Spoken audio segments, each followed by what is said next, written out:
आज हम चैप्टर 2 यानी change in PSR among existing partner से बात करने वाले हैं। बट मैं आपको उससे पहले कुछ एक इंपॉर्टेंट वर्ड से रूबरू कराता हूं। चलिए, सो एक वर्ड आपके लिए है रिकॉन्स्टिट्यूशन।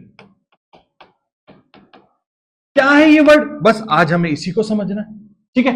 आइए समझते हैं क्या कहना चाहता है। देखो, आपने एक वर्ड जरूर सुना होगा, कॉन्स्टिट्यूशन। कॉन्स्टिट्यूशन मतलब कुछ बनना, कॉन्स्टिट्यूट होना मतलब बनना, ठीक है? सो रिकॉन्स्टिट्यूशन क्या हो जाएगा?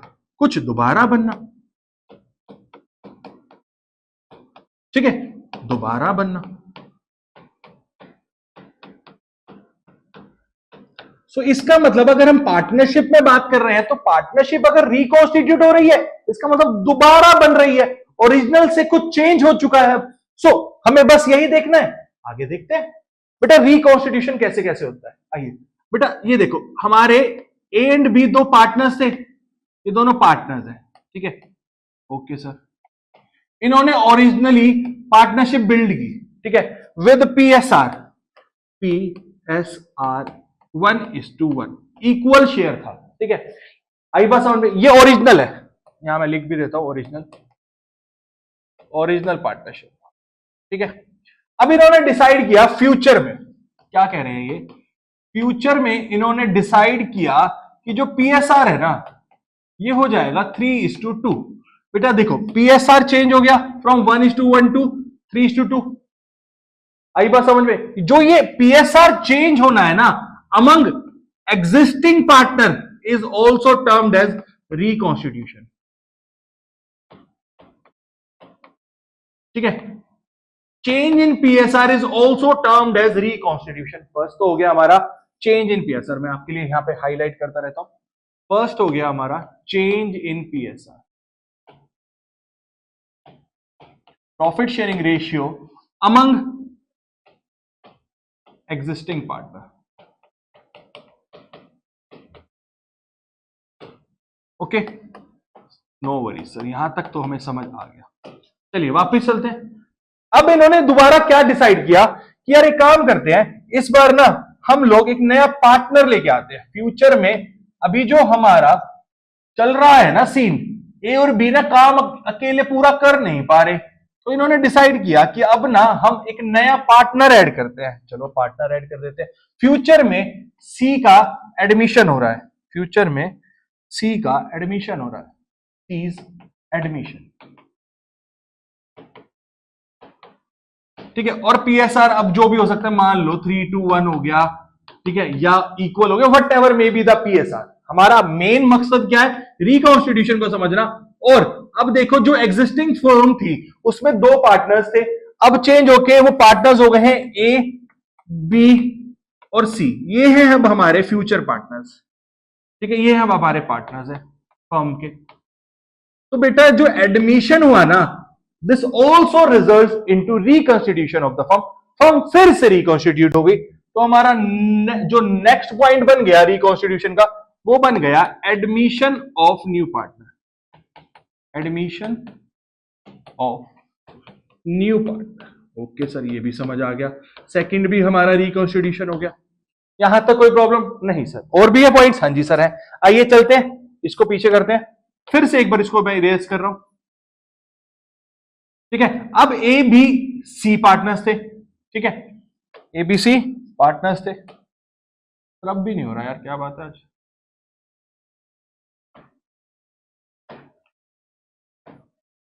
हो जा।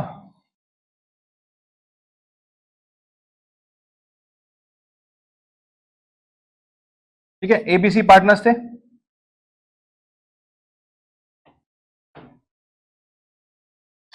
क्यों वेट करा रहा है भाई बच्चों को?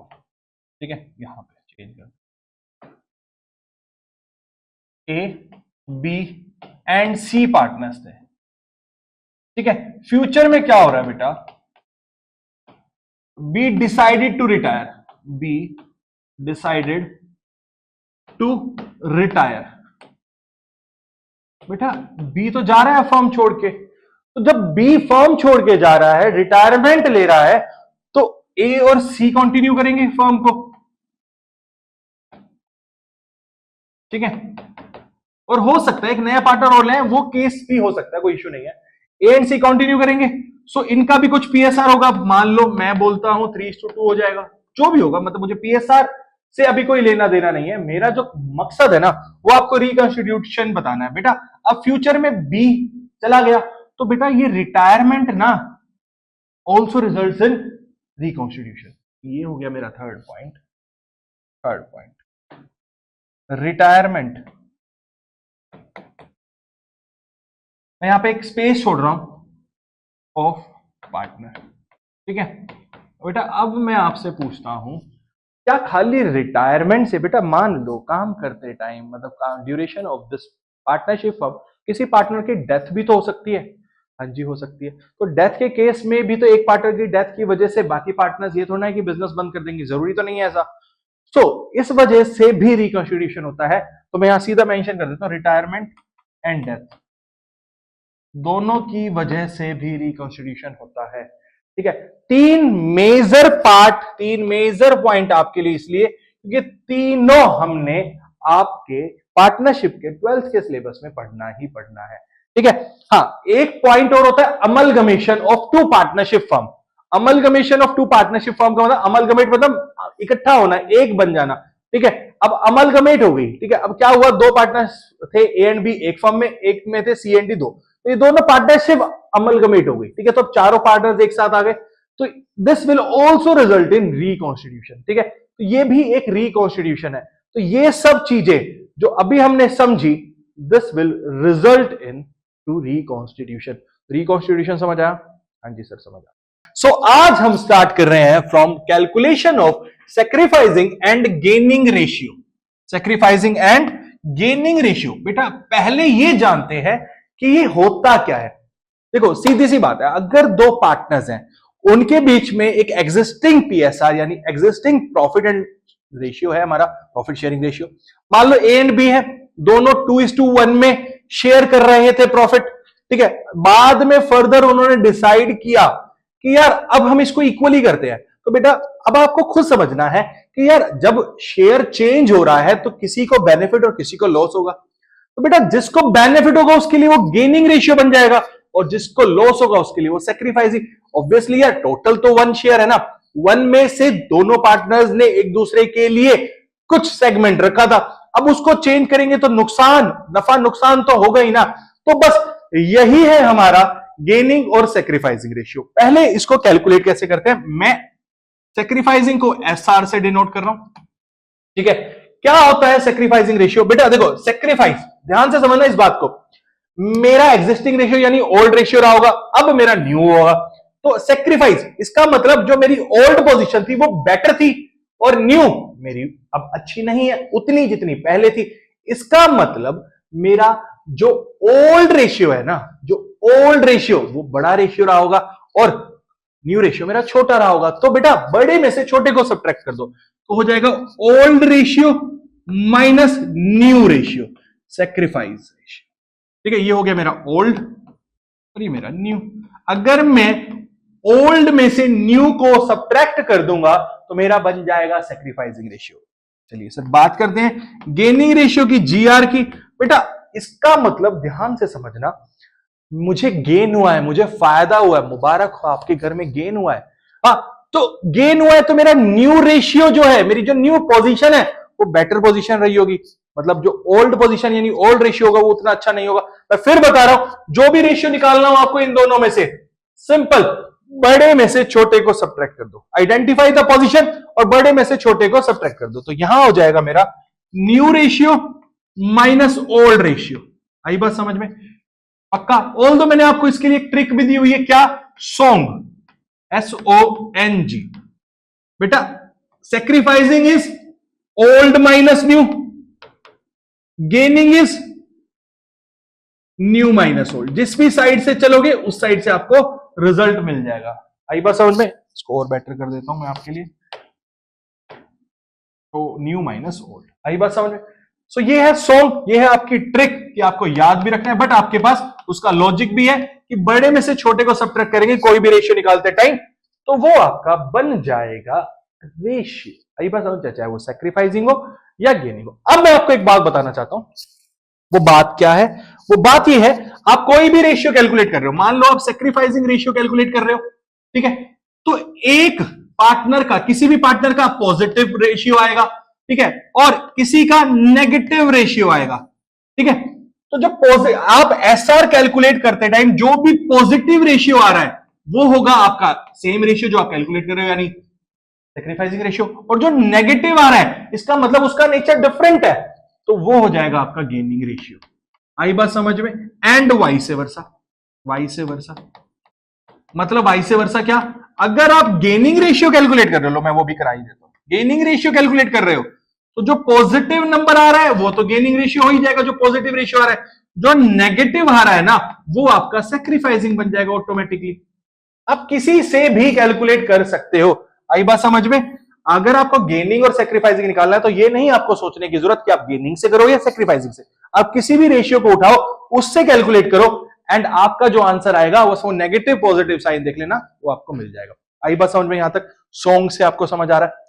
आज हम अपने सेकंड टॉपिक, लिस्ट हम याद करते हैं टॉपिक्स की, उसमें हमने बात की थी अकाउंटिंग ऑफ गुडविल, तो आज हम गुडविल पे आ गए हैं। गुडविल होता क्या है सर?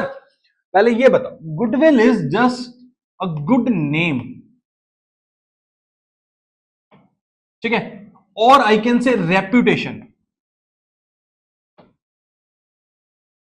रेप्यूटेशन ऑफ फर्म, भी उसका नाम है यार, उसकी मार्केट में एक वैल्यू है, तो गुड नेम और रेपुटेशन को ही गुडविल बोला जाता है। आई बात समझ में? हाँ जी सर, आगे। अब यार ये कैसे बनती है? देखो, आपने बिजनेस चलाना स्टार्ट किया, आज आपने बिजनेस स्टार्ट किया, बड़े लंबे टाइम तक आपने बिजनेस किया, अब आपकी मार्केट में एक नाम बन गया है, ठीक है। अब वो नाम कैसे बना? आपने अच्छी सर्विसेज दी होंगी, क्वालिटी ऑफ गुड सर्व किए होंगे, ठीक है, ग्रीवियंसेस ऑफ यानी कस्टमर्स को आपने अच्छे से एड्रेस किया गया होगा, ठीक है, लोकेशन का आपको बेनिफिट मिला होगा। ये सारे फैक्टर्स हैं जो गुडविल को अफेक्ट करते हैं, मतलब बनाने में हेल्प करते हैं। आई बात समझ में? हाँ सर, यहां तक कोई प्रॉब्लम नहीं है, चलो ओके, नो वरीज।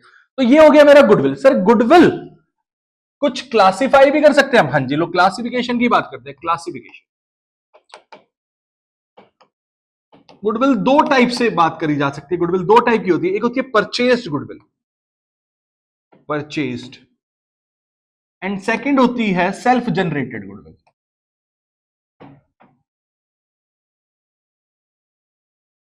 जिसे हम इनहेरेंट गुडविल भी बोलते हैं, इनहेरेंट,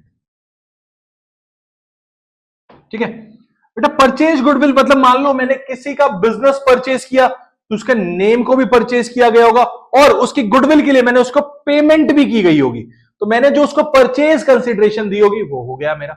आई बात समझे? जो गुडविल के लिए पैसे दिए गए होंगे। एग्जाम्पल से समझाता हूं, मान लो मैंने एक्स कंपनी को परचेज किया, ठीक है, और उस कंपनी के एसेट थे 20 लाख के, ठीक है, और लाइबिलिटी से 12 लाख की, ठीक है, तो मेरे नेट एसेट कितने हो गए? 8 लाख के, बट मैंने स्टिल पेमेंट की कितने की? 10 लाख की, अज्यूमिंग 10 लाख, तो 2 लाख जो मैंने एक्स्ट्रा पे किया that will be of goodwill, वो मैंने गुडविल का पैसा उसको पे किया है। आई बात समझ में? कंपनी का नाम है, रेपुटेशन है, तो मुझे उसका बेनिफिट मिलेगा, तो वो हो गई मेरी परचेज गुडविल।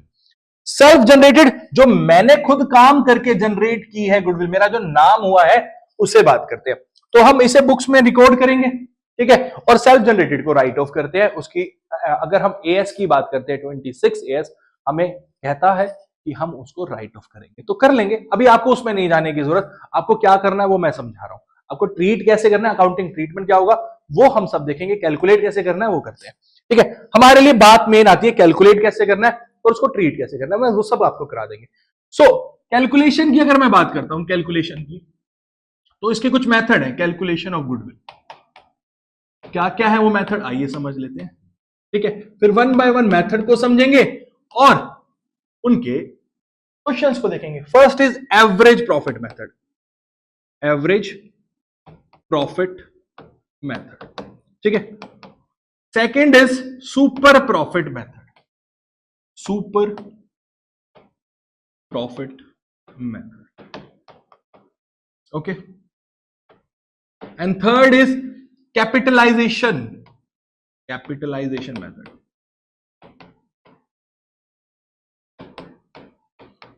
ठीक है। फर्दर इसमें भी बहुत सारी चीजें हैं। सुपर प्रॉफिट में हम एडिशनल एक और देखेंगे, weighted average profit method, weighted average profit method,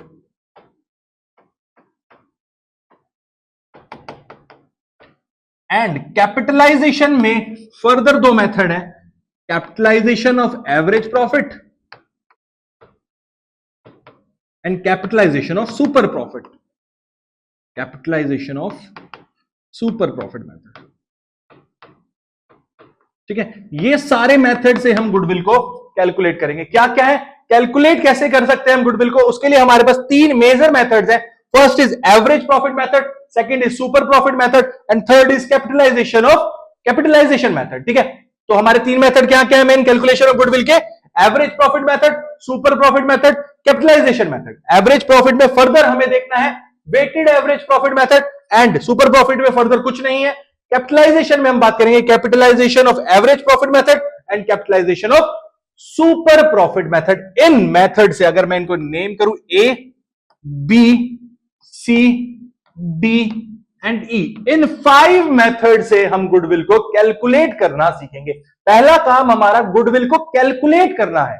ठीक है सर, ये गुडविल कैलकुलेट क्यों जाती है? बेटा देखो यार, हमारे प्रोस्पेक्ट बायर्स या हम कोई भी कंपनी को बाय कर रहे हैं तो ऑब्वियसली हम देखेंगे ना कि यार उस पर्सन की या उस फर्म की वैल्यू कितनी है, रेपुटेशन कितनी है, तो उस पर्पज से हमें गुडविल को कैलकुलेट करना है। ठीक है, सो इन डेप्थ आपको गुडविल में कोई थ्योरी नहीं लिखनी। ठीक है, आपका ट्रीटमेंट आपको आना चाहिए, आपको कैलकुलेशन आपको आना चाहिए। और मैं एक बात बता देता हूं, कैलकुलेशन ऑफ गुडविल में एक 6 मार्कर क्वेश्चन में आपको गुडविल का कैलकुलेशन आएगा। ठीक है, प्लस 3 मार्कर में आपको गुडविल कैलकुलेशन का एक सेपरेट क्वेश्चन भी आता है आपके 12th बोर्ड में। आई बात समझ में? हाँ जी सर, ये बात समझ आ गई। तो चलिए सर, 1 बाय 1 मेथड को स्टार्ट करते हैं। पहला मेथड उठा लेते हैं हम अपना a, average profit method. Average profit method क्या कहता है ये मेथड? कह रहा है goodwill equal to average profit into number of year purchased, number of years purchased. Okay sir, क्या है ये, मतलब क्या है ये number of year purchase? Sir इसको थोड़ा सा इधर करो, दिख नहीं रहा है हमें।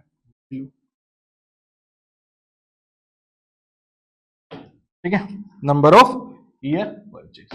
बेटा आपको कुछ ईयर के प्रॉफिट गिवन होंगे, क्या होंगे? आपको कुछ ईयर के प्रॉफिट गिवन होंगे, उसके बेसिस पे आपको एक एवरेज प्रॉफिट निकालना है। दूसरा नंबर ऑफ ईयर परचेज, ये क्या होता है ये समझना। देखो जब भी आप कुछ भी फर्म को परचेज कर रहे हो तो एक ईयर डिसाइड किया जाता है, it may be 2, it may be 3, it may be 4, कि किस बेसिस पे आप गुडविल को वैल्यू करने वाले हो, कितना टाइम पीरियड आपने दिया है गुडविल को जनरेट करने में। ठीक है, एवरेज प्रॉफिट के लिए नंबर ऑफ ईयर्स डिफरेंट हो सकते हैं और number of year purchase different हो सकता है। आई बात समझ? ऐसे बोल सकता है calculate goodwill on the basis of average profit of last 4 year purchase. ठीक है, last 4 year purchase of 5 year average profit. ठीक है, तो नंबर ऑफ ईयर यहां पे 4 हो जाएंगे और एवरेज प्रॉफिट जो निकलेगा वो 5 ईयर्स का निकलेगा। आई बात समझ में? ये जस्ट एक आपके एग्जांपल के लिए लिया मैंने, यहां तक कोई प्रॉब्लम? मैं इसको रब कर रहा हूं। ठीक है, आइए हो गया। ठीक है, आई बात समझ में? तो ये नंबर ऑफ ईयर परचेज और एवरेज प्रॉफिट क्या होता है? बेटा एवरेज प्रॉफिट क्यों? ठीक है, देखो मुझे पता होगा ना कि मैं पिछले ईयर्स में कैसा परफॉर्म करते हुए आया हूं, मेरी फर्म ने कैसा परचेज किया, सर कैसा परफॉर्म किया, तो उस बेसिस पे मैं अपने फ्यूचर को डिसाइड कर सकता हूं कि यार मेरी आगे फर्दर परफॉर्मेंस कैसी हो सकती है। सो उसकी वजह से हम एवरेज प्रॉफिट को लेके चलते हैं, क्योंकि मुझे पता है कि मेरी कैसे परफॉर्म करने वाली है इन नियर फ्यूचर। आई बस समझने, ये हो गया average profit. But sir average profit simply हम क्या करेंगे कि नंबर ऑफ ईयर्स में, जितने भी ईयर्स में हमें एवरेज प्रॉफिट दे रखा है उनको एवरेज कर देंगे divided by number of years. Average profit तो ऐसे निकालते हैं ना, total of profits divided by number of years, जितने ईयर का दे रखा है नंबर ऑफ ईयर्स। हाँ जी बिल्कुल ऐसे निकालते हैं। बट इसमें कुछ एडजस्टमेंट्स करनी पड़ती है हमें। क्या करनी पड़ती है? एडजस्टमेंट्स। वो क्या होती है एडजस्टमेंट्स? आइए देखते हैं। Adjustments while calculating average profit. Average profit निकालते टाइम क्या क्या हमें एडजस्टमेंट करनी है? बेसिकली तीन एडजस्टमेंट्स है।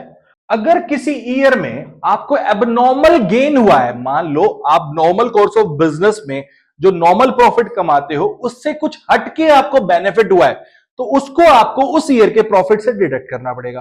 पहला, फर्स्ट इज, मान लो आपको किसी ईयर में एबनॉर्मल गेन हुआ है, मतलब आप जो नॉर्मल कोर्स ऑफ बिजनेस कर रहे हो, जो प्रॉफिट्स आप अर्न करते हो उससे हटके कुछ आपको बेनिफिट हुआ है, उसे बोलते हैं एबनॉर्मल गेन, जो नॉर्मल कोर्स ऑफ बिजनेस में नहीं होता, एबनॉर्मल नेचर का है। ठीक है, तो उसे हमें उस प्रॉफिट में से डिडक्ट करना पड़ेगा। Abnormal gain to be deducted from that particular year's profit, that particular year's profit, उस ईयर के प्रॉफिट से हम क्या कर देंगे, उसको डिडक्ट कर देंगे। सेकंड, अगर मुझे कोई एबनॉर्मल लॉस हुआ है, लॉस भी तो हो सकता है, जरूरी थोड़ा ना कि गेन होगा, एबनॉर्मल लॉस हुआ है जो रेगुलर बिजनेस नेचर का नहीं है, वो हुआ है, तो मुझे वापस एड बैक करना पड़ेगा, क्योंकि वो नॉर्मल कोर्स ऑफ बिजनेस में नहीं होता। एग्जांपल मैं सबके भी दे रहा हूं। Abnormal loss to be added back to that particular year profit. ठीक है, ऐड कर देंगे, कोई प्रॉब्लम? यहां तक कोई प्रॉब्लम? सर एबनॉर्मल गेन और एबनॉर्मल लॉस का एक एक एग्जांपल तो दो एटलीस्ट। बेटा एबनॉर्मल गेन, यार मुझे इनकम टैक्स से रिफंड मिल गया, ठीक है, इस ईयर में मुझे इनकम टैक्स से रिफंड आ गया, तो मेरा नॉर्मल गेन नहीं है ना, नॉर्मल प्रॉफिट नहीं है, तो मुझे लेस करना पड़ेगा। एबनॉर्मल लॉस का दो, लॉस बाय फायर, यार हर साल मेरे बिजनेस में आग थोड़ी ना लगेगी भाई, बस हमें तेजी आनी चाहिए, आग नहीं लगनी चाहिए। ठीक है, तो आग लगेगी तो उससे लॉस होगा, गुड्स जल जाएंगे, फर्नीचर का नुकसान हो सकता है, तो वो लॉस हर साल थोड़ी ना होने वाला है यार मुझे। आई बात समझ में? तो ये हो गया मेरा एबनॉर्मल लॉस। सर क्या ये दो ही पॉइंट है? नहीं, एक थर्ड पॉइंट और भी है। क्या है third? Income from investment, income from investments to be deducted from profits of that particular year, जिसमें दे रखा है उसमें particular year। बेटा ऐसा क्यों करते हैं? इन्वेस्टमेंट की इनकम को वापस से डिडक्ट क्यों कर देते हैं? बेटा इनकम फ्रॉम इन्वेस्टमेंट मतलब आपने किसी कंपनी के शेयर्स में या डिबेंचर्स में इन्वेस्ट कर रखा होगा, यस, तो उससे जो आपको इनकम रिसीव हुई वो आपके रेगुलर बिजनेस नेचर की नहीं है, नॉर्मल कोर्स ऑफ बिजनेस में नहीं आती, तो वो एक एबनॉर्मल नेचर की फिर से हो जाती है, तो आपको उसको डिडक्ट करना पड़ेगा। आई बात समझ में? हाँ जी सर, आ गई। तो सर एक एग्जांपल से समझाओगे? हाँ, एग्जांपल देख लेते हैं, फिर एक क्वेश्चंस भी देखेंगे। एग्जांपल कह रहे कैलकुलेट गुडविल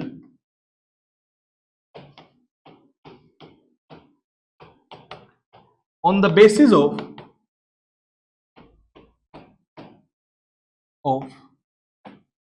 3 years purchase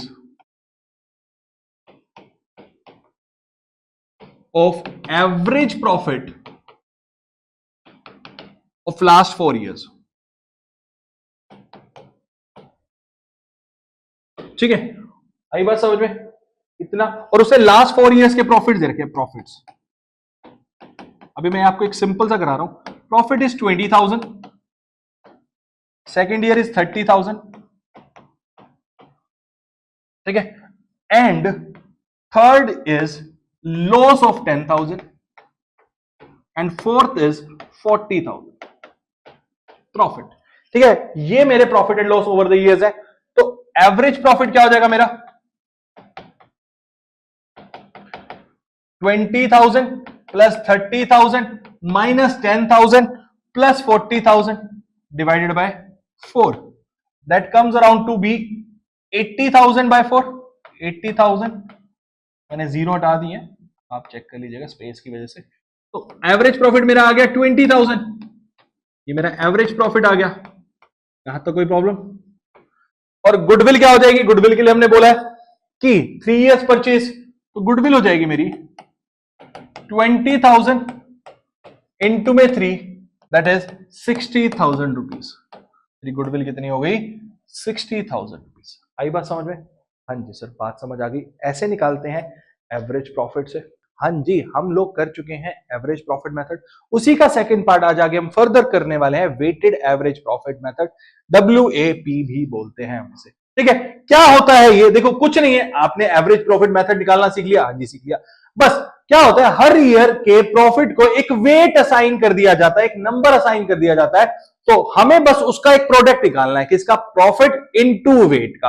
और उस प्रोडक्ट का जब हम टोटल करेंगे divided by total number of weight निकालेंगे, तो हमारा वेटेड एवरेज प्रॉफिट निकल आएगा। उसको नंबर ऑफ ईयर परचेज से एज यूजुअल जैसे हमने प्रॉफिट एवरेज प्रॉफिट मेथड में मल्टीप्लाई किया था वैसे ही करेंगे, गुडविल हमारी निकल आएगी। आइए क्या है देखते हैं, एग्जांपल से देखते हैं, फिर एक क्वेश्चन से देखेंगे। ठीक है, क्या कहता है? गुडविल होती है, गुडविल को GW हम शॉर्ट फॉर्म में लिख सकते हैं, एब्रीवेटेड फॉर्म में, weighted average profit, weighted average profit into number of years purchased, number of year purchase. Same वही जो आपने एवरेज प्रॉफिट मेथड में देखा था। सर ये वेटेड एवरेज प्रॉफिट कैसे निकलता है? ये निकलता है total of product, total of product divided by total of weights, total of weights. कोई इश्यू नहीं है सर, ये लीजिए, ये भी देख लेते हैं। चलो आगे चलते हैं, एक एग्जांपल से समझते हैं कैसे निकलती है गुडविल। आइए देखते हैं क्या कहना चाहता है। कह रहा है calculate goodwill, calculate goodwill on the basis of 3 years purchase of 3 years weighted average profit, weighted average profit। ठीक है, प्रॉफिट फॉर 21, 22, 22 है बेटा, 22, 23, 23, 24 are as follows।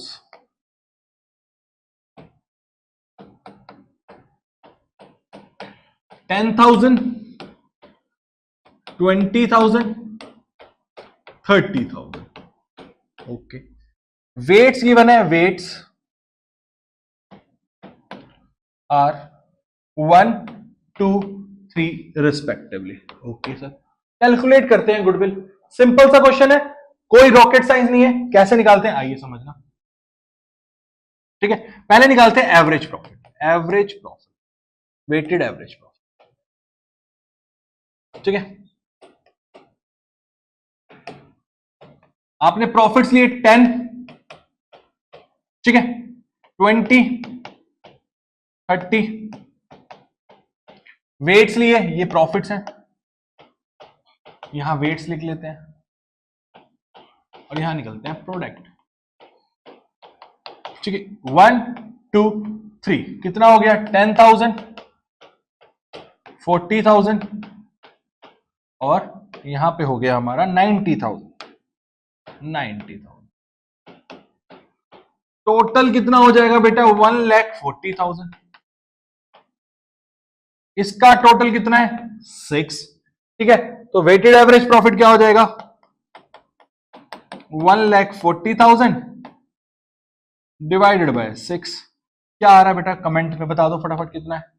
ठीक है, आई बात समझ में? मैं कैलकुलेट कर लेता हूं। देखो इतनी कैलकुलेशन तो मेरी भी स्ट्रांग नहीं है।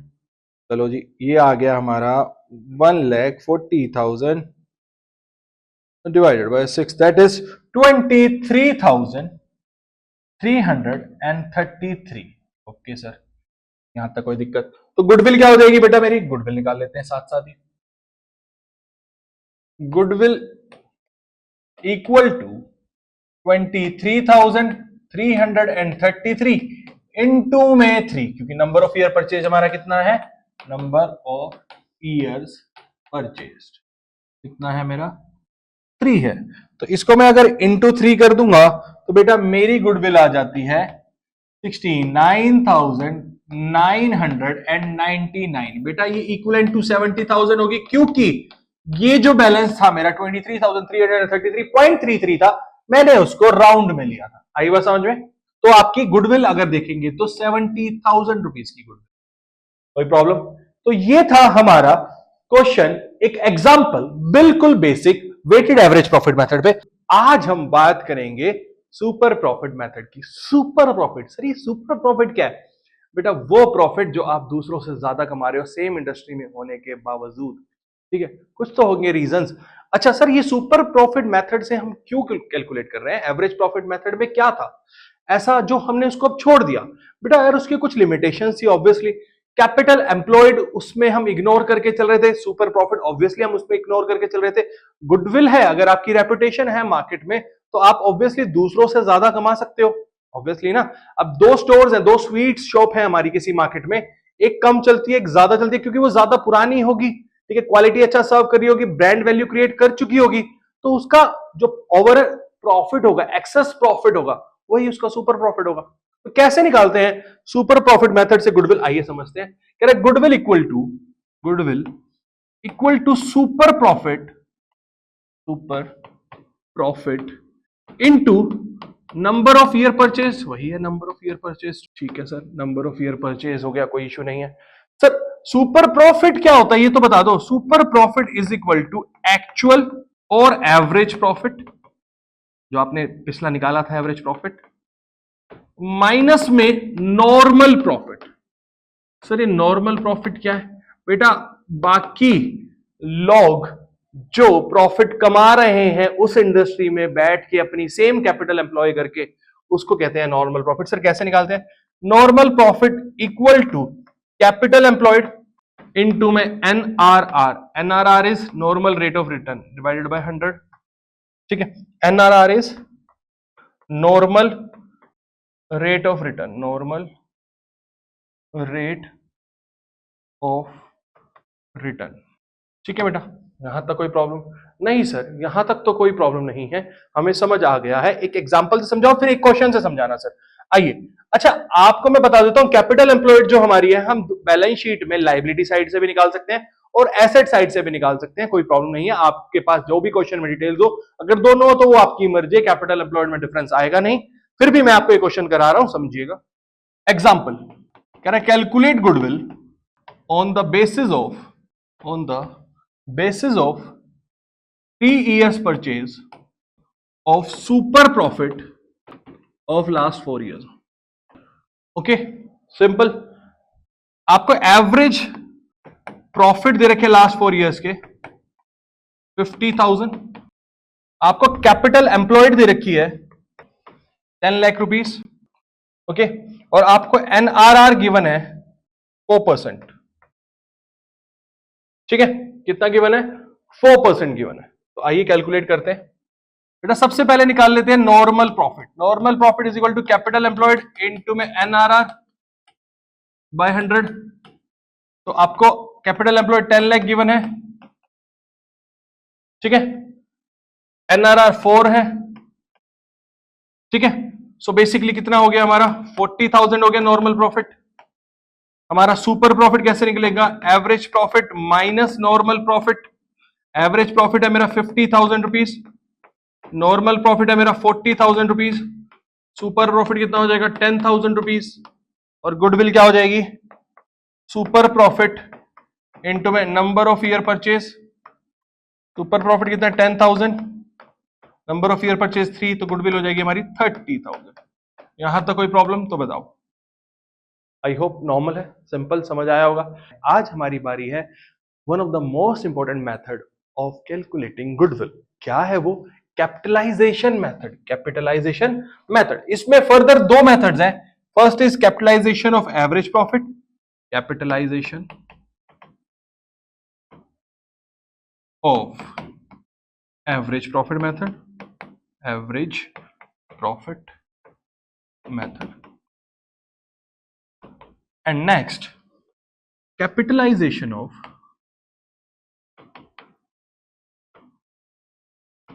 Super profit method, super profit method. ठीक है बेटा, ये दो मेथड के थ्रू हम फिर से गुडविल कैलकुलेट करना सीखेंगे। कैसे निकालते हैं, वन बाय वन समझते हैं। ये वाला तो इतना सिंपल है ना कि आप ऑलमोस्ट कर चुके हो, समझ लो आपने सुपर प्रॉफिट मेथड से कर लिया था, बस उसका एक स्टेप फर्दर जाना है। ये मेथड तो हो जाएगा, मिनट नहीं लगेगा।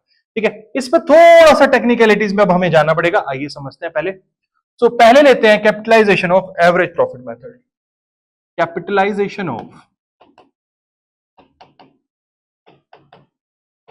एवरेज प्रॉफिट मेथड क्या कहता है ये? पहले मैं बताता हूं कि क्या इसका एक्चुअल फॉर्मूला है, फिर उस फॉर्मूले का रेलिवेंस क्या है। ठीक है, कह रहा है गुडविल इक्वल टू, ठीक है, कह रहा है capitalised value, capitalised value of average profit minus actual capital employed, actual capital employed. ठीक है, क्या है ये समझना। पहले ये बता देता हूं capitalised value of average profit कैसे निकालते हैं। Capitalised value of average profit क्या होता है समझते हैं। कह रहे एवरेज प्रॉफिट इनटू में 100 डिवाइडेड बाय एनआरआर। क्या मतलब है इसका? क्या यार आप ना कितनी कैपिटल एम्प्लॉय कर रहे हो, ठीक है, ये तो हो गया आपका एक्चुअल कैपिटल एम्प्लॉयड, और ये है बाकी लोग सेम इंडस्ट्री में, ठीक है, सेम एवरेज प्रॉफिट कमाने के लिए कितनी कैपिटल एम्प्लॉय कर रहे हैं। इसका मतलब क्या है, कह रहे आपकी गुडविल है, अगर आपकी गुडविल है तो आपको सेम अमाउंट ऑफ प्रॉफिट कमाने के लिए उतना पैसा नहीं लगाना पड़ेगा जितना बाकी लोग एम्प्लॉय कर रहे हैं, तो उसे बोलते हैं capitalise value of average profit. ठीक है, इसका मतलब जो डिफरेंस है ना, आपने जितना पैसा कम एम्प्लॉय किया वो आपने अपनी गुडविल की वजह से किया, तो वो होगी आपकी गुडविल। आई बात समझ में। सो हमने क्या किया, capitalise value of average profit कैसे निकाला, हमने एवरेज प्रॉफिट को कैपिटलाइज कर दिया डिवाइडेड बाय एनआरआर करके। आई बात समझ में, यहां तक कोई प्रॉब्लम नहीं सर। सो बात कर रहे हैं अकाउंटिंग ट्रीटमेंट ऑफ गुडविल, क्योंकि यही ट्रीटमेंट चैप्टर 2 में भी है, चैप्टर 3 यानी एडमिशन में भी है, और चैप्टर 4 यानी रिटायरमेंट एंड डेथ में भी है। तो सारी जगह ये काम आने वाला है, और 6 मार्कर और 4 मार्कर क्वेश्चन में ये ट्रीटमेंट आता ही आता है। तो कोई बात नहीं सर, करते हैं फिर इसको समझते हैं। सो हम अकाउंटिंग ट्रीटमेंट ऑफ गुडविल की बात करेंगे तीनों केसेस में, change in PSR among existing partners, admission of new partner, या retirement and death of a partner.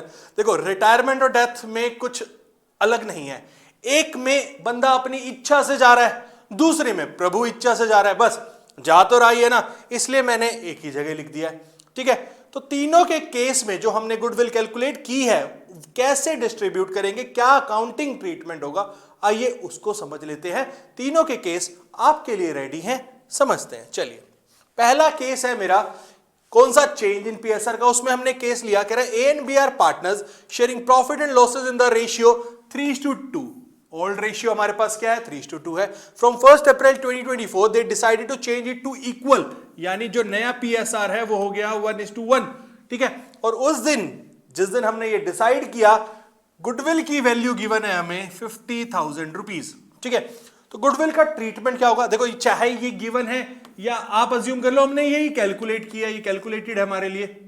ठीक है, इस गुडविल का क्या ट्रीटमेंट करना है आपको, आइए उसके बारे में बात करते हैं। व्हेन चेंज इन पीएसआर, क्या है ये, change in PSR. Okay sir, चलिए करते हैं, कैलकुलेट करते हैं। देखो हम लोगों ने इजी वे में कैसे अपने गेनिंग सैक्रिफाइसिंग रेशियो को कैलकुलेट करते हैं वो हमने सीख लिया था, तो बस सबसे पहले वही काम करते हैं। देखो एक बात समझना बेटा, यार पहले जो ये शेयर था 3:2 था, इसका मतलब अब जब इक्वल हुआ है तो कहीं ना कहीं एक पार्टनर ने दूसरे से वो परचेज ही किया है।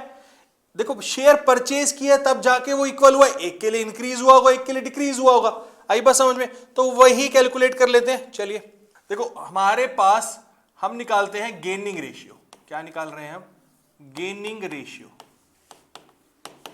होता क्या है, new ratio minus old ratio. Okay sir, चलो ए के लिए और बी के लिए कैलकुलेट करते हैं। ए का न्यू रेशियो क्या है 1:1 हो गया तो 1/2 हो गया। ओल्ड रेशियो क्या था 3/5। सेम बी के लिए क्या है 1/2 माइनस ओल्ड क्या था 2/5। चलिए तो यहां पे क्या हो गया एलसीएम हो गया मेरे लिए 10, ठीक है। तो 5 - 6 यहां पे मेरे लिए एलसीएम हो गया 10। यहां पे क्या हो गया 5 - 4। इसका मतलब यहां पे आ रहा है मेरा -1/10 और यहां पे आ रहा है मेरा 1/10। हमने निकाला क्या है गेनिंग रेशियो, तो इसका मतलब मेरे लिए यहां बी ने गेन कर लिया और ए ने सेक्रीफाइस कर दिया क्योंकि वो नेगेटिव है। आई बात समझ। इसका मतलब क्या है बी ने, जो पार्टनर बी है, इन्होंने ए से 1/10 शेयर परचेज किया है, तभी तो ए ने 1/10 शेयर लूज किया है। आई बात समझ में यहां तक। तो हमारी गुडविल की वैल्यू कितनी है 50,000 रुपीज है। तो बेटा गुडविल अब जब 50,000 है तो एक गेन कर रहा है दूसरा सेक्रीफाइस कर रहा है, तो इसको हमें कैसे ट्रीट करना है, जो गुडविल का शेयर है ना, जो गेन कर रहा है वो सेक्रीफाइसिंग को दे देगा कि भाई आपको गुडविल का तो नुकसान ना हो, एटलीस्ट जो आपका गुडविल का शेयर एक्स्ट्रा बनता है वो मैं आपको पे कर देता हूं। तो क्या हो जाएगा वो, आइए तो एंट्री क्या हो जाएगी जर्नल एंट्री। पहले जर्नल एंट्री जनरल वे में बता देता हूं, फिर इस केस के अकॉर्डिंग बता देता हूं, ठीक है। जो पार्टनर पे करेगा उसकी कैपिटल को कर देंगे credit, gainings partner capital account debit to sacrificing partners capital account, ठीक है। ये एंट्री हो जाएगी मेरी। तो इस केस में केस 1 में गेन किसने किया बी ने, तो एंट्री हो जाएगी B's capital account debit to lose किसने किया ए ने एज कैपिटल अकाउंट, ठीक है। अमाउंट कितना आएगा बेटा 1/10 गेन है 1/10 सेक्रीफाइस है, गुडविल कितनी है 50,000 रुपीज की, तो कितना हो जाएगा मेरा 5,000 rupees. This will be your general entry या accounting treatment of goodwill in case of change in PSR। आई बात समझ में सर, यहां तक कोई प्रॉब्लम नहीं है। अगले केस की तरफ चलते हैं। ओके चलिए बात करते हैं केस 2 की। केस 2 क्या है मेरे पास, ये है एडमिशन का केस। किसका केस, एडमिशन का केस। क्या बोला है ए एंड बी पार्टनर्स है, ठीक है। प्रॉफिट शेयरिंग रेशियो था इक्वल 1:1। 1 अप्रैल को इन्होंने सी को एडमिट किया एज अ न्यू पार्टनर और न्यू पीएसआर हो गया मेरा 3:2:1, ठीक है। और उस दिन गुडविल है 60,000 रुपीज की। आई बात समझ में, यहां तक कोई प्रॉब्लम है तो प्लीज बताइए। देखो इसके मल्टीपल केसेस हो सकते हैं, मैं आपको अभी एक जनरल ट्रीटमेंट बता रहा हूं। वो जनरल ट्रीटमेंट क्या होगा उस पर आपको ध्यान रखना है। इस केस में एडमिशन में हमारे पास मल्टीपल ट्रीटमेंट हो सकते हैं, ठीक है। वो कैसे कि भाई वो कैश ला रहा है नहीं ला रहा है वो सेकेंडरी है, ठीक है। अज्यूमिंग कि अभी पे करना है कैश में तो वो कैसे कर रहे हैं, ठीक है। इसको हम फर्दर दोबारा से उठाएंगे चैप्टर 3 में, बट मैं आपको एक जनरलाइज्ड वे में समझा रहा हूं। चले आगे, क्वेश्चन है हमें समझ आ गया 1:1 से 3:2:1 हो गया। चलिए ध्यान से समझते हैं। सिमिलर काम करना है हमें, इसके लिए भी हम गेनिंग रेशियो निकाल लेते हैं। Gaining ratio equal to new ratio minus old ratio, ठीक है। फॉर द टाइम बिंग आपको इतना ही समझना है, ठीक है। तो हमारे लिए ए बी है और एक सी है, इसको तो जो मिला वो उसका गेन ही है। इसका मतलब इन दोनों में से या तो दोनों ने सेक्रीफाइस किया हुआ, कोई हो सकता है एक सेक्रीफाइस कर रहा हो दूसरा भी गेन कर सकता है, ये केसेस हो सकते हैं। अभी हम जनरल ट्रीटमेंट की बात कर रहे हैं। ए का new ratio 3/6 minus old ratio 1/2, B के लिए 2/6 माइनस 1/2 और सी का तो है ही हमारे पास 1/6, ठीक है। कोई बात नहीं। अब एक बात समझो, इन्होंने कितना सेक्रीफाइस या गेन किया वो देख लेते हैं। ए के लिए एलसीएम हमारा 6 हो गया, 3 - 3 0। इसका मतलब ए को कोई इंपैक्ट ही नहीं पड़ा, ना गेन किया ना सेक्रीफाइस किया। इसका मतलब जो भी सेक्रीफाइस हुआ है वो बी के थ्रू हुआ है। इसका मतलब जो बी सी को मिला है वो बी से ही आया है। तो यहां पे आ जाएगा मेरा 6 2 - 3 दैट इज -1/6। इसका मतलब ये है मेरा सेक्रीफाइस और ये तो है ही गेन, ठीक है। इसका मतलब सिर्फ और सिर्फ बी ने सेक्रीफाइस किया, तो मेरी एंट्री क्या हो जाएगी C's capital account debit to B's capital account, assuming assuming cash आया है और वो सब चीजें हो रही हैं, अभी हम यही काम कर रहे हैं। केस चैप्टर 3 के कुछ केसेस हैं, उसमें आप आगे पढ़ना, ठीक है। और अमाउंट कितना है 60,000 into 1/6 that is 10,000 rupees. This will be your journal entry, ठीक है। कोई प्रॉब्लम नहीं सर, यहां तक भी कोई प्रॉब्लम नहीं है। आइए केस 3 की बात कर लेते हैं फिर। केस 3 क्या है? रिटायरमेंट डेथ का। अभी हमने रिटायरमेंट लिखा है, डेथ में भी सेम हो जाएगा, कोई इशू नहीं है। एबीसी पार्टनर्स है, पीएसआर है 3-1, ठीक है। 1 अप्रैल को सी ने डिसाइड किया कि वो रिटायर हो जाएगा फर्म से और फ्यूचर में ए और बी इक्वली शेयर करेंगे प्रॉफिट्स, ठीक है। अब एक पार्टनर जा रहा है तो उसको तो लूज करना ही पड़ेगा अपना शेयर, वो दे के जाएगा किसको? एग्जिस्टिंग पार्टनर्स को, जो अब कंटिन्यू करेंगे हमारी फर्म में, तो उनको गेन होगा। हो सकता है दोनों को, हो सकता है एक को, और हो सकता है एक आधा सेक्रीफाइस भी कर दे उस केस में, तो वो सब चीजें हो सकती है। गुडविल है हमारी 60,000 रुपीज। कैलकुलेट कर लेते हैं इनके लिए भी, वही गेनिंग रेशियो निकाल लेते हैं, new ratio minus old ratio, A B, ठीक है। सी का 1/6 था जो वो लूज कर रहा है, ठीक है। तो ए का जो न्यू रेशियो है वो 1/2 हो जाएगा, ओल्ड रेशियो 3/6 था, बी का 1/2 माइनस 2/6। देखो इस केस में भी 0 है, इसका मतलब ए को यहां पे भी कोई बेनिफिट नहीं हो रहा, जो बेनिफिट होगा वो बी को होगा, और वो कितना हो रहा है? वो हो रहा है 1/6 ही, ठीक है। 3 - 2 दैट इज 1/6, और जो सी लूज कर रहा है 1/6, ठीक है, ये सेक्रीफाइस कर रहे हैं। अब सी जा रहे हैं तो सी को पे करना पड़ेगा। पे कौन करेगा? इन्होंने जो गेन किया है यही करेंगे, ठीक है। तो बी पे करेंगे सी को, जो पे करेगा उसकी कैपिटल को कर देंगे debit, B's capital account debit to C's capital account. Amount वही सेम रहेगा, 1/6 into 60,000 that is 10,000 rupees. This will be your accounting treatment of goodwill for all the 3 cases. आई बात समझ में? चलिए बात करते हैं हम लोग आज accounting treatment of reserves, accumulated profit and losses, ठीक है। प्रॉफिट की भी बात करेंगे और लॉसेस की भी बात करेंगे, सारी बातें करनी है तो करते हैं सर। देखो इसमें केस है हमारे पास 2। क्या सर? जब हम इन सब चीजों को ट्रांसफर कर रहे हैं अपने कैपिटल अकाउंट में तो क्या ट्रीटमेंट होगा? सेकंड, अगर हम ट्रांसफर नहीं कर रहे हैं कैपिटल अकाउंट में, नॉट टू बी ट्रांसफर्ड, तो क्या करना है सर? दोनों केस को इसी बार समझा दोगे, इसी वीडियो में आप समझा दोगे? हाँ बिल्कुल समझा देंगे, प्लस क्वेश्चन के साथ समझाऊंगा, चिंता मत करो। तो एंड तक देखना जरूरी बन गया आपके लिए वीडियो, और बहुत छोटी, ज्यादा कोई बड़ी वीडियो नहीं है, 15-20 मिनट में सब सही हो जाएगा। चलिए बात करते हैं अपने पहले केस की। पहला केस है when to be transferred to capital account, when reserves, accumulated profit, losses transferred to capital account. Capital account में हमें ट्रांसफर करना है। ये देखो आपके लिए एक बहुत इंपॉर्टेंट बात, सेम ट्रीटमेंट है पीएसआर चैप्टर 2 का, सेम है चैप्टर 3 के लिए, और सेम है चैप्टर 4 के लिए। Retirement, admission, change in PSR, same treatment. Lottery है आपकी, इस वीडियो की तो बात ही निराली है, लॉटरी है आपके लिए। क्या कह रहा है पहला केस? ठीक है, जब हम कैपिटल में ट्रांसफर कर रहे हैं, ठीक है, कैपिटल में ट्रांसफर कर रहे हैं तो हमारी जनरल एंट्री क्या होगी? ये केस है तो वही यार, ठीक है। व्हेन, या हम बात करें रिजर्व्स एंड एक्यूमुलेटेड प्रॉफिट्स की पहले, ठीक है। तो बेटा हमारे जो भी रिजर्व्स हैं सारे एक्सेप्ट 2, यहां लिख देता हूं मैं, एक्सेप्ट WCR यानी वर्कमैन कंपनसेशन रिजर्व और IFR यानी इन्वेस्टमेंट फ्लक्चुएशन रिजर्व, उनके ट्रीटमेंट डिफरेंट है, वो आपको अलग से वीडियो में मैं बताऊंगा। अभी बाकी सारे रिजर्व में ले रहा हूं इन दोनों को छोड़ के। आई बात समझ में? Reserves account debit, P&L account debit, यानी ये है मेरा प्रॉफिट, ये मेरे प्रॉफिट की बात की है मैंने, ठीक है, यानी P&L का क्रेडिट बैलेंस, ठीक है। P&L का क्रेडिट बैलेंस मेरा प्रॉफिट होता है और P&L का डेबिट बैलेंस मेरा लॉस होता है। ये बात याद रखना, बहुत बार बच्चे कंफ्यूज हो जाते हैं, ठीक है। ये सब उठा के मुझे ट्रांसफर कर देना है उनके कैपिटल अकाउंट में या करंट अकाउंट में, अगर कैपिटल फिक्स्ड है तो। ओल्ड पार्टनर्स कैपिटल अकाउंट या current account in old ratio में ट्रांसफर करना है। सर ऐसा क्यों? बेटा देखो, अगर चेंज इन पीएसआर हो रहा है तो जो हमारा रिजर्व्स या प्रॉफिट है वो पुराने पीएसआर के अकॉर्डिंग बने होंगे, तो इसलिए पुराने पीएसआर में।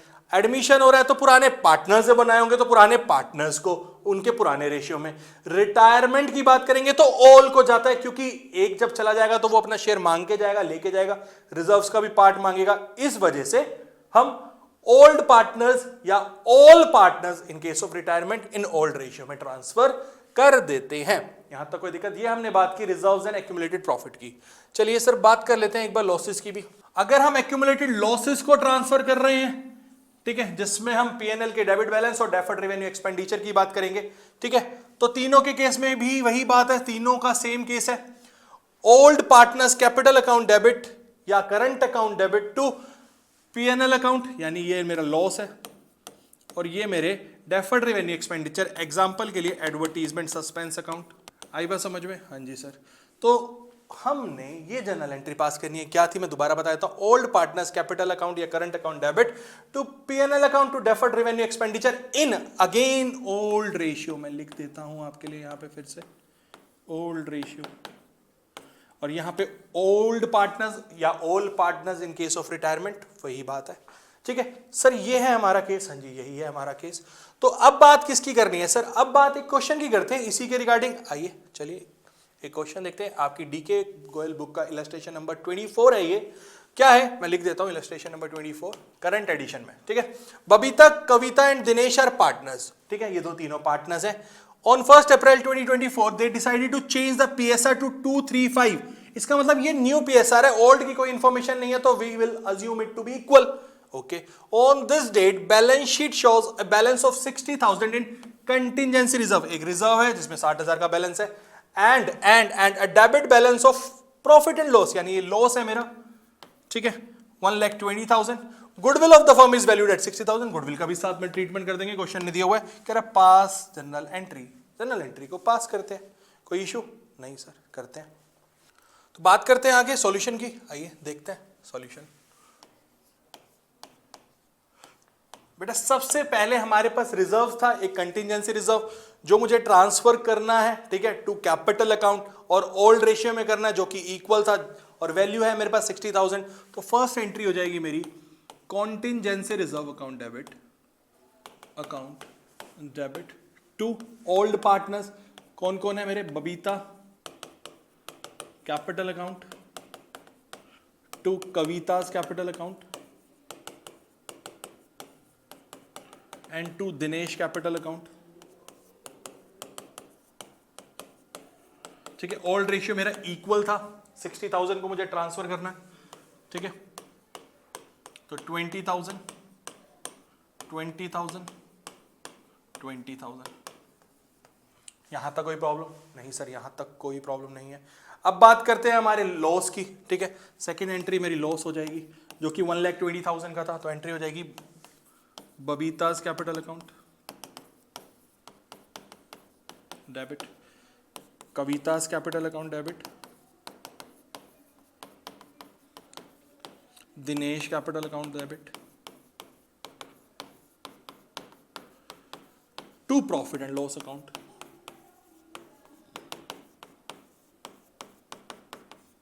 $1,20,000 है, तीनों को ओल्ड रेशियो में डिस्ट्रीब्यूट करना है, तो 40,000 40,000 एंड 40,000 ओल्ड रेशियो में डिस्ट्रीब्यूट कर दिया हमने।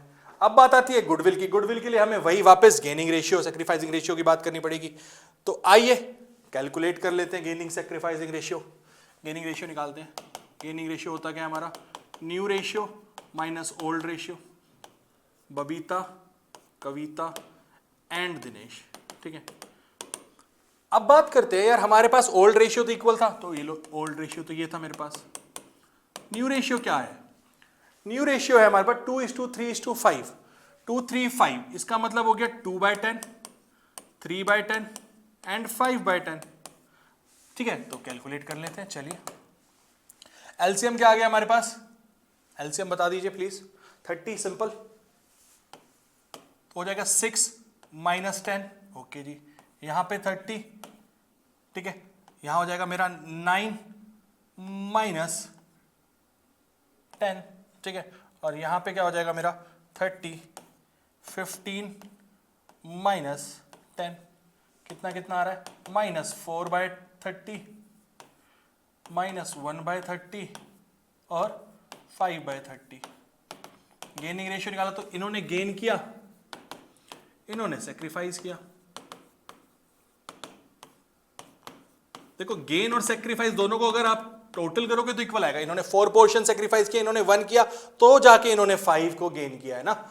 आई बात समझ में? हाँ जी सर समझ आ गई। तो ये हो गया मेरा gaining ratio two sacrificing ratio. Now मुझे बस गुडविल की एंट्री को पास करना है, तो वो कर देते हैं। ये देखिए क्या हो जाएगी entry.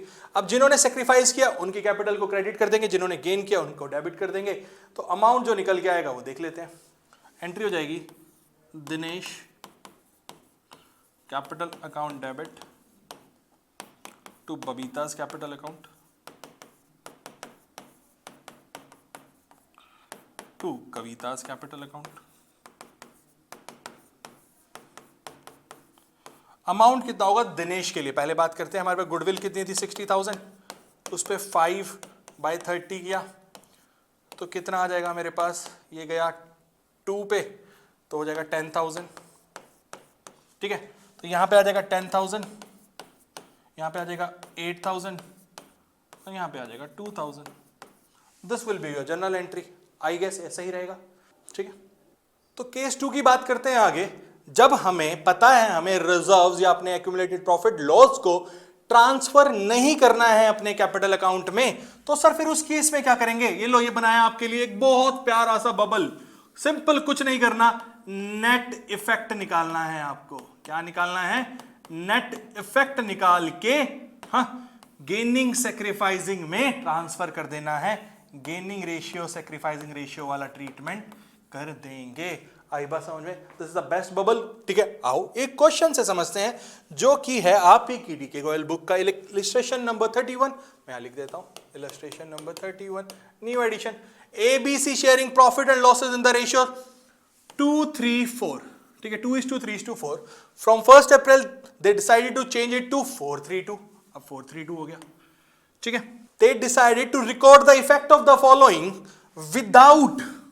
Without affecting the book values. Book values को अफेक्ट नहीं कराना है हमें। इसका मतलब जनरल रिजर्व दे रखा है हमें 40,000, पीएनएल का बैलेंस दे रखा, कुछ नहीं लिखा, तो हम प्रॉफिट ही अज्यूम करेंगे इसको। ठीक है, और एडवर्टीजमेंट सस्पेंस मतलब मेरा डेफर्ड रेवेन्यू एक्सपेंडिचर है।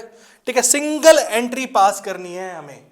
आई बात समझ में? तो हमें सबसे पहले गेनिंग सेक्रीफाइसिंग रेशियो निकालना ही पड़ेगा। आई बात समझ में? हाँ जी सर, निकालते हैं। और उसके बाद नेट इफेक्ट निकालना है, गेनिंग सेक्रीफाइस में डिस्ट्रीब्यूट करना है। सिंगल एंट्री पास हो गई आपके लिए। आइए समझते हैं। सबसे पहले निकालते हैं हम अपना net effect. Solution, calculation of net effect. ठीक है बेटा, मेरे को जीआर कितना गिवन है? 40,000।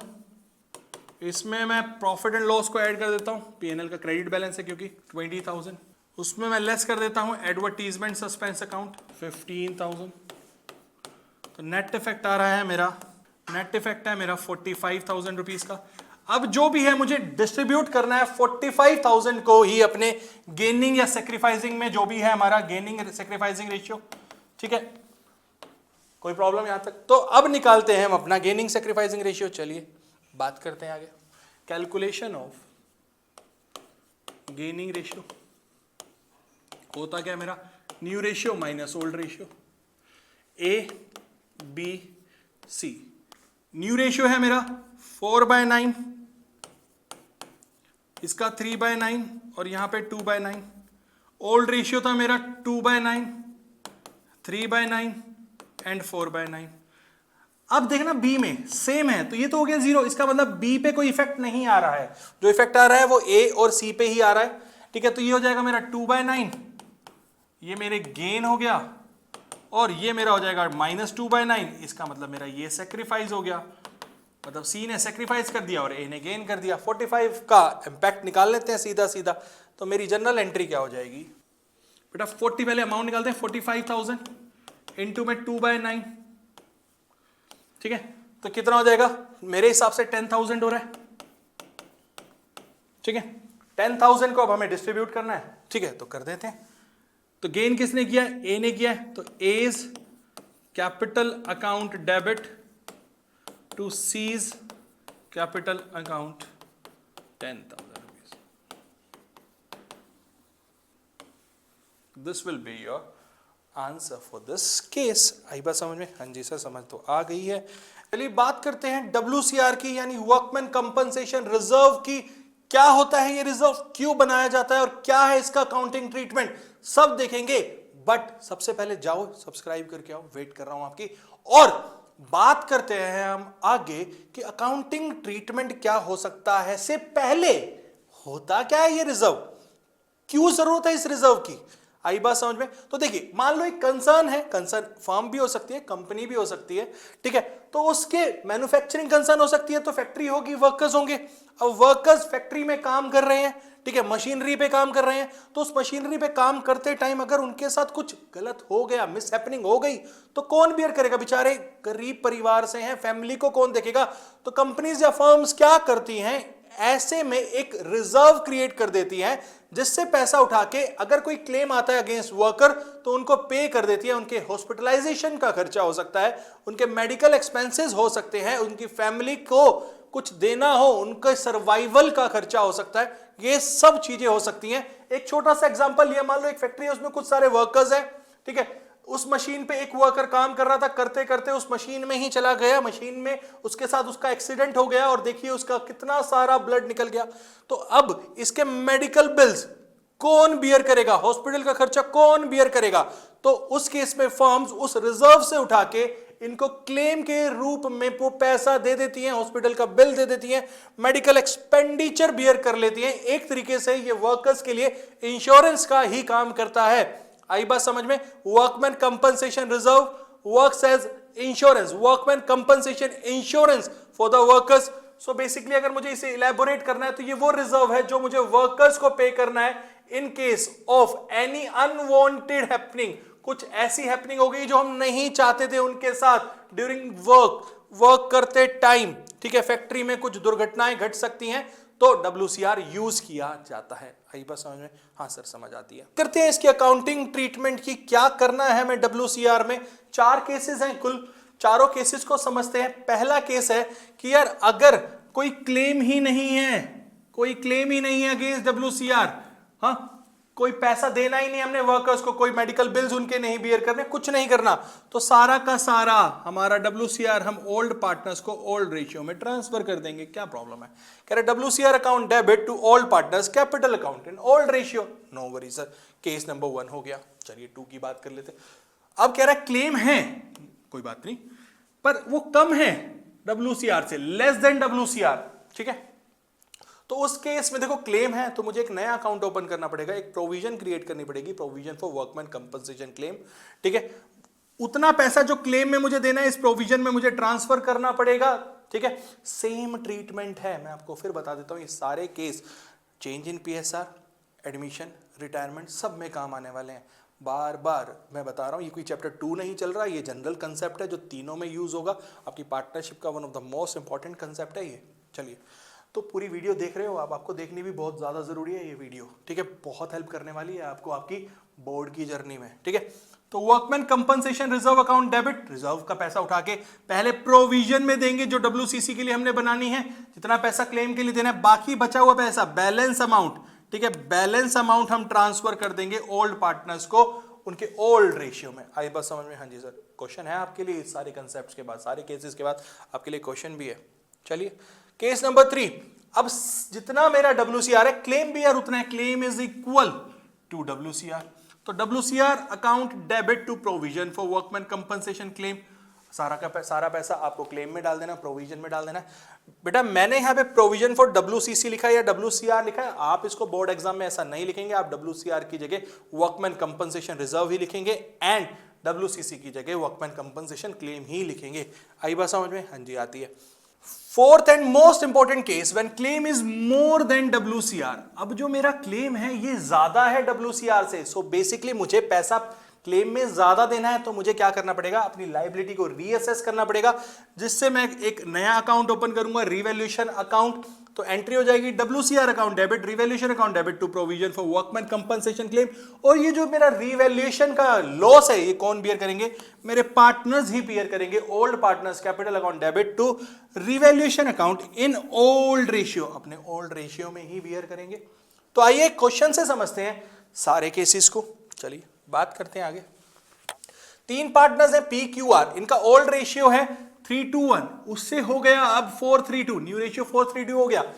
PSR चेंज है, चाहे एडमिशन होता है या रिटायरमेंट होता, काम सेम होता।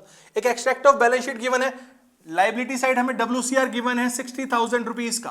केसेस क्या कहता है, पहला केस कोई क्लेम नहीं है, सेकंड केस 24,000 का क्लेम है, थर्ड केस 60,000 का क्लेम है और फोर्थ केस 75,000 रुपीज का क्लेम है। तो आइए एक एक करके जनरल एंट्री को समझते हैं। ठीक है, करते हैं जनरल एंट्री। पहला सॉल्यूशन में मेरा फर्स्ट केस क्या हो जाएगा, WCR account debit to P's capital account to Q's capital account and to R's capital account. बेटा क्योंकि कोई क्लेम ही नहीं है तो सारा पैसा कैपिटल में चला जाएगा, पार्टनर्स की 60,000 रुपीज। ठीक है, 3:1 ओल्ड रेशियो में डिस्ट्रीब्यूट करना है तो 30,000, 20,000 एंड 10,000। यहां तक कोई प्रॉब्लम नहीं सर, यहां तक कोई प्रॉब्लम नहीं है। सेकंड केस, जब क्लेम 24,000 रुपीज का है तो क्लेम में पैसा जाना चाहिए, तो WCR अकाउंट डेबिट वही 60,000 से सबसे पहले मैं प्रोविजन में ट्रांसफर करूंगा, provision for WCC account 24,000 rupees. बाकी जो मेरा बैलेंस बच जाएगा वो मैं ओल्ड पार्टनर्स को दूंगा, P's capital account debit, sorry P's capital account to Q's capital account and to R's capital account. बेटा बच कितना आ गया मेरा, 36,000 बच गया, 3:1 में डिस्ट्रीब्यूट कर देंगे, वही 18,000, 12,000 एंड 6,000। ठीक है, ये हो गया मेरा डिस्ट्रीब्यूशन केस नंबर 2 का। चलिए बात करते हैं केस नंबर 3 की। केस नंबर 3, जब कोई क्लेम ही नहीं है, सॉरी क्लेम ही है WCR के इक्वल, ठीक है, तो WCR अकाउंट डेबिट सारा का सारा प्रोविजन में डाल देंगे पैसा, to provision for WCC account 60,000 and last and most important case, when claim is more than WCR जो कि है 75,000, तो बेटा एंट्री हो जाएगी इसकी first WCR account debit, revaluation account debit to provision for WCC account. यहां पे हमारे पास 60,000 का बैलेंस था, 15,000 रिवैल्यूएशन, क्लेम को देना है 75,000, बट 15,000 का बैलेंस लेंगे कहां से, P's capital account debit, Q's capital account debit, R's capital account debit to revaluation account. कितना बेटा, 15,000, तो 15,000 लेना है तो यहां पे आ जाएगा मेरा 7,500, 5,000, 7,500, ठीक है, and 2,500। This will be my general entry for case number 4। आई बात समझ में? आज बारी आ चुकी है IFR की, जो कि है इन्वेस्टमेंट फ्लक्चुएशन रिजर्व। IFR होता क्या है, कैसे वर्क करता है, क्या इसका अकाउंटिंग ट्रीटमेंट है, सारी बातें करेंगे, बट पहले समझ लेते हैं कि व्हाट इज IFR और क्यों बनाया जाता है इन्वेस्टमेंट फ्लक्चुएशन रिजर्व। एक छोटे से एग्जांपल से बात करते हैं। IFR होता क्या है, एक फर्म है जिसमें दो पार्टनर्स है A एंड B। इन्होंने किसी कंपनी में एज ए फर्म इन्वेस्ट किया। उस कंपनी में इन्वेस्ट करने का मतलब उस कंपनी के शेयर परचेज किए, तो इन्वेस्ट किया शेयर्स में। अब एक बात बताओ, एज ए फर्म मेरी बैलेंस शीट में वो इन्वेस्टमेंट दिखेगी एज एन एसेट। तो अब एक बात बताओ यार, क्या वो इन्वेस्टमेंट की वैल्यू, मार्केट वैल्यू ऊपर नीचे हो सकती है, शेयर का प्राइस ऊपर नीचे जा सकता है? हाँ जी, तो इससे मेरी नेटवर्थ, मेरी फाइनेंशियल पोजीशन भी तो इंटैक्ट हो सकती है ना। इसीलिए मैं एक रिजर्व क्रिएट कर देता हूं, जो मेरे रिजर्व सेक्शन में लायबिलिटी साइड शो हो जाता है, जो कि मुझे हेल्प करता है मेरी फ्लक्चुएशन से बचाने के लिए। इन्वेस्टमेंट में जो इन्वेस्टमेंट में मेरी फ्लक्चुएशन होगी, ठीक है, नीचे आ जाएगा अगर इन्वेस्टमेंट की वैल्यू, तो उसे मैं सम अप, यानी अगर मैं बात बोलूं तो कंपनसेट कर दूंगा। ठीक है, क्या कर दूंगा, कंपनसेट कर दूंगा उस इन्वेस्टमेंट की वैल्यू को। किससे, अपने इस IFR से। तो यही होता है मेरा IFR। अगर मैं बात कर रहा हूं मेरी इन्वेस्टमेंट की वैल्यू है 50,000 और IFR है 20,000, ठीक है, और इन्वेस्टमेंट की वैल्यू हो गई है 30,000 रुपीज, इसका मतलब 20,000 से जो डिक्लाइन आया है वो IFR कंपनसेट कर देगा और इन्वेस्टमेंट को मैं अपनी बैलेंस शीट में वही 50,000 से दिखाऊंगा। ठीक है, ये था मेरा कंप्लीट IFR का कंसेप्ट। क्या होते हैं इसके केसेस, आइए आगे बात करते हैं। पूरा आईएफआर, इसमें 3 केसेस के बारे में बात किया गया है कि जब मेरी मार्केट वैल्यू में कोई चेंज ही नहीं आ रहा, मतलब मेरी मार्केट वैल्यू इक्वल है मेरी बुक वैल्यू से, ठीक है। Second case, market value book value से कम हो चुकी है, ठीक है। इसमें अगेन 3 केसेस हैं, अभी बात करेंगे, ठीक है। और थर्ड केस है मेरा मार्केट वैल्यू ज्यादा है मेरी बुक वैल्यू से, तो मेरे आईएफआर के ट्रीटमेंट्स क्या क्या होंगे। ये जो केसेस है ये है ट्रीटमेंट ऑफ आईएफआर। क्या है? Treatment of IFR. चलिए क्या करते हैं, एक एक करके बात करते हैं और एक छोटे से एग्जांपल से भी हम इसको समझेंगे।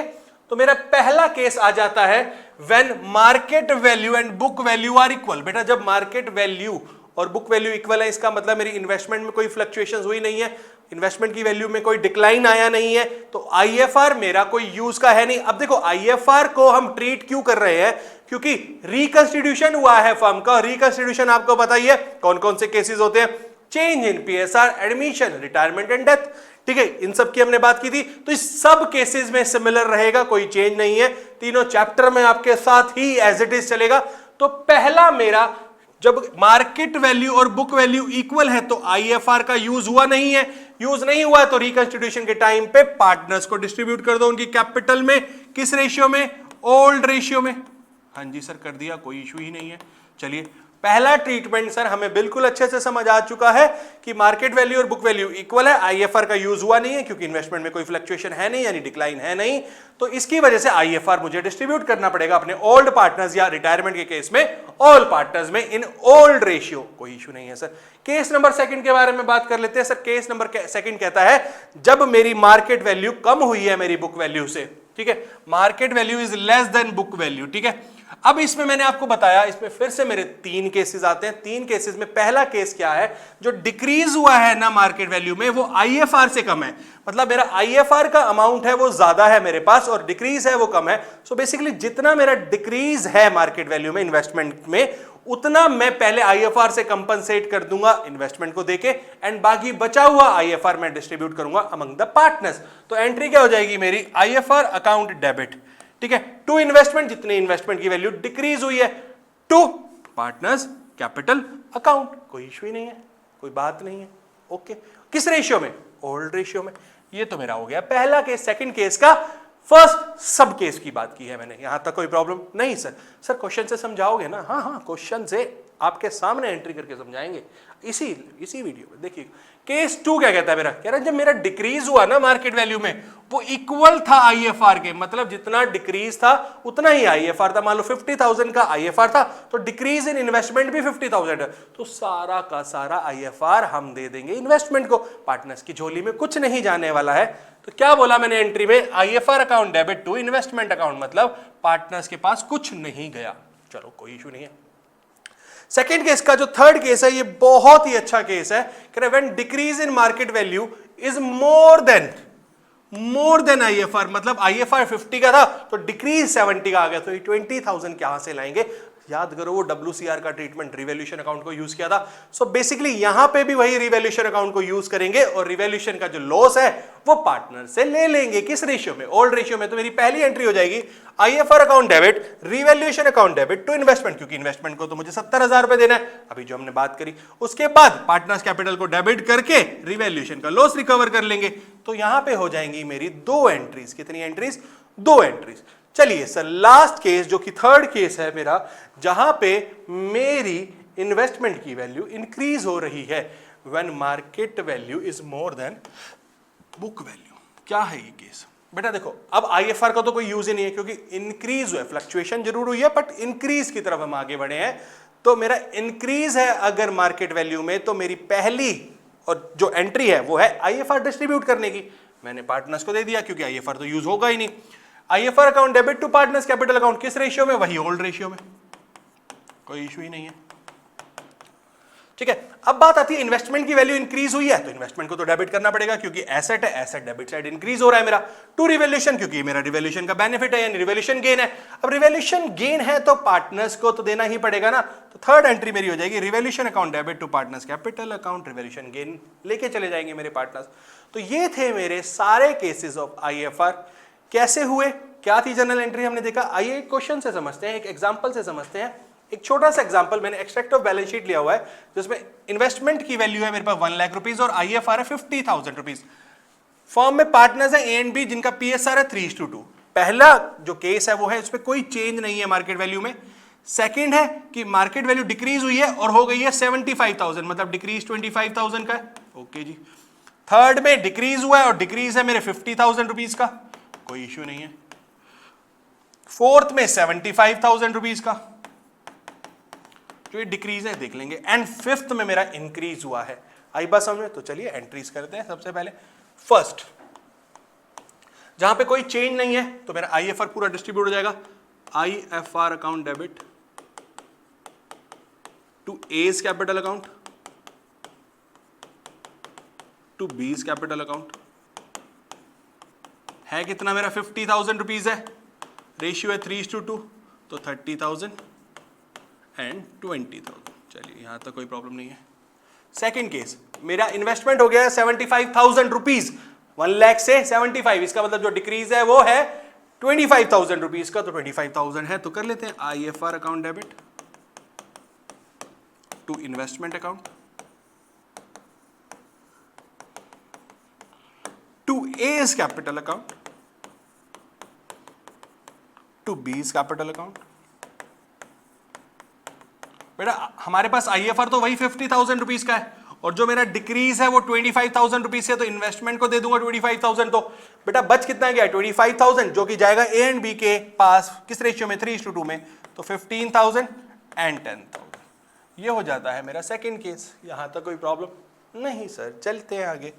केस नंबर थर्ड, यहां पे जो इन्वेस्टमेंट की वैल्यू है वो हो चुकी है 50,000 रुपीज, मतलब डिक्लाइन 50,000 का आ चुका है और मेरे पास आईएफआर भी 50,000 है, तो पूरा एंट्री आईएफआर वाली कहां चली जाएगी? इन्वेस्टमेंट में। IFR account debit to investment account. ठीक है बच्चे, कितना? वही सर 50,000 रुपीज से। चलिए केस नंबर फोर्थ, इस बार जो इन्वेस्टमेंट की वैल्यू है वो हो गई है सिर्फ 25,000, इसका मतलब जो डिक्लाइन आया है वो 75,000 से आया है, यानी मोर देन आईएफआर है। तो एंट्री क्या हो जाएगी? IFR account debit revaluation account debit to investment 75,000 rupees, 50,000 rupees and 25,000 rupees. अब ये 25,000 रुपीज जो रिवैल्यूएशन अगेन है हम किससे लेंगे? पार्टनर्स कैपिटल से लेंगे। तो partner capital account debit, A's capital account debit, B's capital account debit to revaluation. लेना कितना है? मैंने 25,000 रुपीज लेना है। किस रेशियो में लूंगा? 3:2 में ही लूंगा, तो 15,000 एंड 10,000।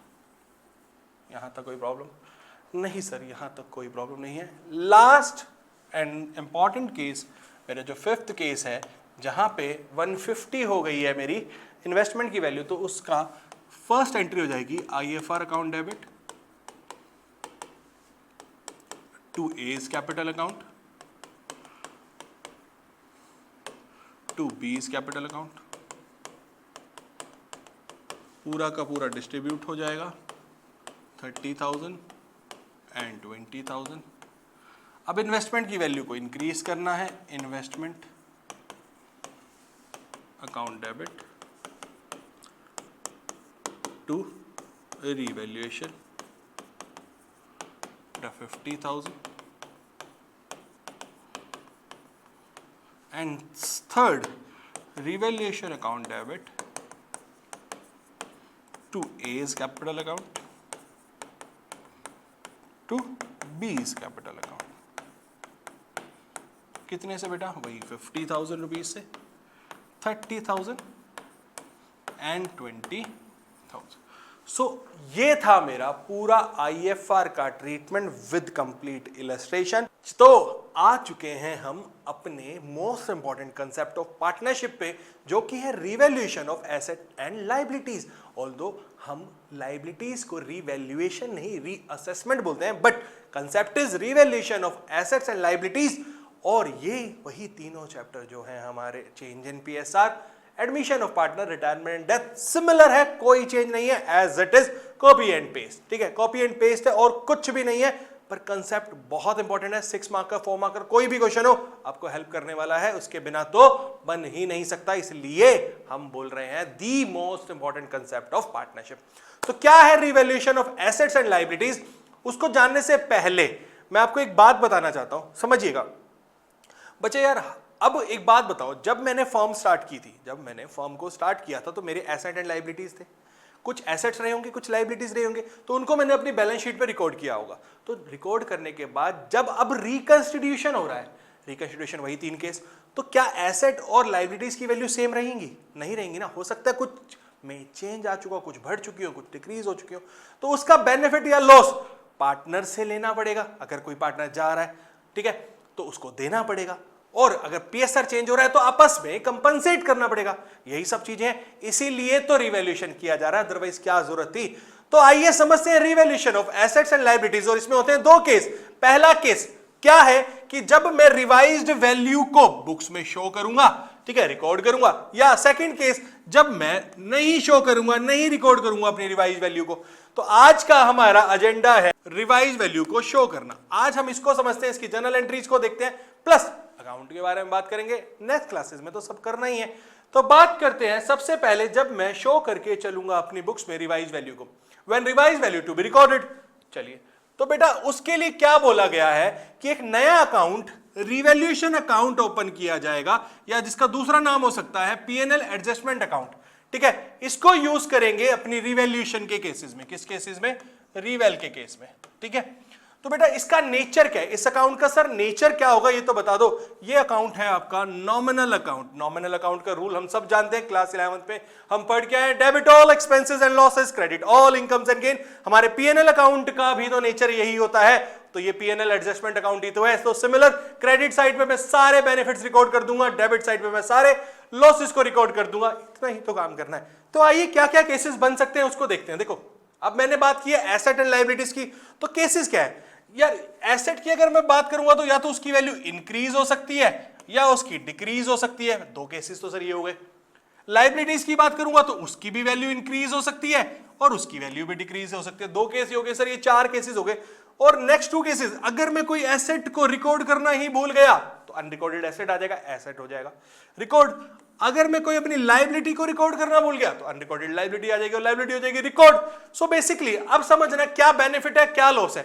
एसेट की वैल्यू इंक्रीज करना मेरा बेनिफिट, ठीक है, लायबिलिटी की वैल्यू इंक्रीज करना मेरा लॉस, एसेट की वैल्यू डिक्रीज होना मेरा लॉस, लायबिलिटी की वैल्यू डिक्रीज होना मेरा बेनिफिट, नया एसेट आ जाना मेरा बेनिफिट, नहीं लायबिलिटी आ जाना मेरा लॉस। सिंपल सी बात है। ये 6 cases, these are the 6 cases जो रिवैल्यूएशन में रिकॉर्ड होंगे। इसके अलावा अगर आपको ऊपर से भगवान भी आके कह देना कि 7वां केस है तो प्लीज मना कर देना, नहीं सर ने मना किया, नहीं हो सकता।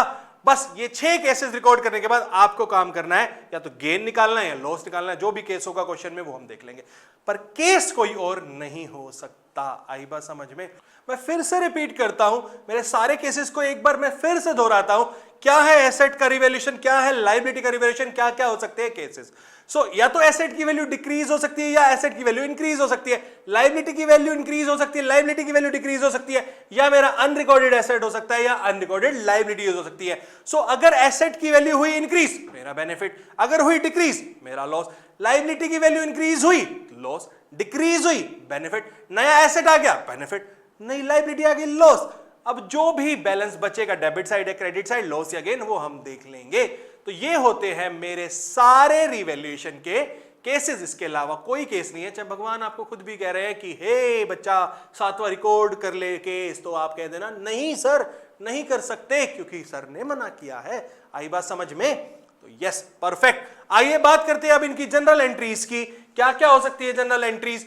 पहला केस मैंने लिया increase in value of asset. Asset की वैल्यू इंक्रीज हुई, तो हम जानते हैं एसेट की वैल्यू इंक्रीज कौन सी साइड होती है, डेबिट साइड। तो asset account debit to revaluation, हमने रिवैल्यूएशन अकाउंट ही यूज किया, आप इसको पीएनएल एडजस्टमेंट भी लिख सकते हो।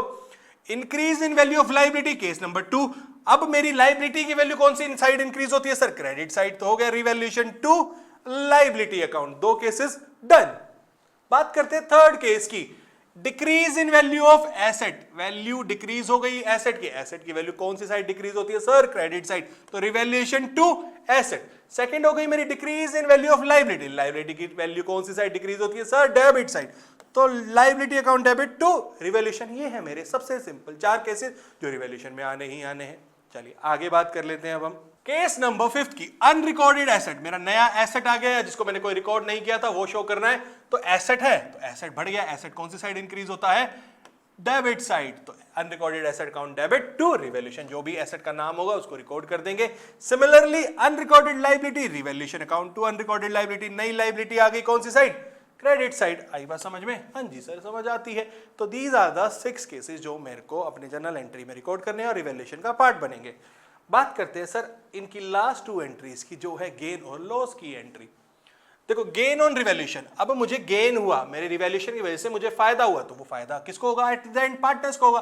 तो revaluation account debit to partners capital account, किस रेशियो में, ओल्ड रेशियो में। और अगर हो गया है लॉस, अच्छा कैपिटल की जगह करंट अकाउंट भी आ सकता है, वो आप सब जानते हो अगर कैपिटल फिक्स होंगी तो, ठीक है। Loss on revaluation, partners capital account debit to revaluation, वही अब लॉस है रिकवर किससे करेंगे, पार्टनर से करेंगे, कैपिटल अकाउंट या current account as the case may be. तो सर ये थी मेरी सारी जनरल एंट्रीज। अब बात करते हैं सर रिवैल्यूएशन अकाउंट कैसे बनाते हैं। रिवैल्यूएशन अकाउंट का सिंपल फॉर्मेट है, जैसे हमारा पीएनएल अकाउंट बनता है यानी पीएनएल एडजस्टमेंट अकाउंट बन जाएगा वैसे का वैसे ही। तो वही मेरा नॉमिनल अकाउंट है, क्रेडिट साइड है, डेबिट साइड है, पर्टिकुलर्स अमाउंट, सारे क्रेडिट में मेरे बेनिफिट चले जाएंगे by increase in asset, by decrease in liability और बाय अनरिकॉर्डेड एसेट। और सारे जो लॉसेस हैं मेरे वो कहां चले जाएंगे, debit side to decrease in asset to increase in value of liability to unrecorded liability. Balancing figure अगर मेरा डेबिट साइड बच रहा है तो बन जाता है गेन ऑन रिवैल्यूएशन, ट्रांसफर कर दूंगा पार्टनर कैपिटल अकाउंट या करंट अकाउंट में एज द केस में भी। और अगर मेरा बैलेंस बच जाता है क्रेडिट साइड तो होता है लॉस ऑन रिवैल्यूएशन, ट्रांसफर कर दूंगा सिमिलरली पार्टनर कैपिटल अकाउंट और पार्टनर करंट अकाउंट में। जो भी होगा हो जाएगा ना यार, इतना ही सिंपल है।